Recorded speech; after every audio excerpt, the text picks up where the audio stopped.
Hi guys! Good morning everyone! So today's video ay ami sa sopa ng gamay. Ito si Madam oh.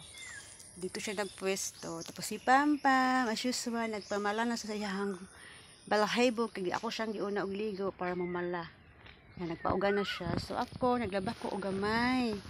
Ayan. There oh. So guys, suba, ang tawag ani suba nga gamay kay dito ang suba nga dako sa unahan. So dari rami kay gamay ra man among gilabhan. So pag gamay ra among gilabhan, dari rami sa suba nga gamay. Pag daghan dito mi sa suba nga dako, dito agion pa do. Dito o dito nga way.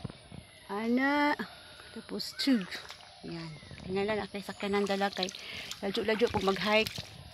Kung diri lang walking ano lang siya, doon sa among dapit. Sa ubusan na sa among balay.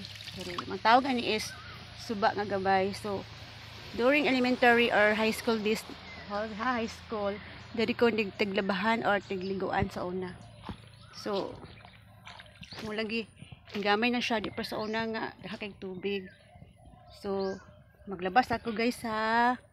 Yan, akong dalaga, dusan. Yan. Thank you for watching.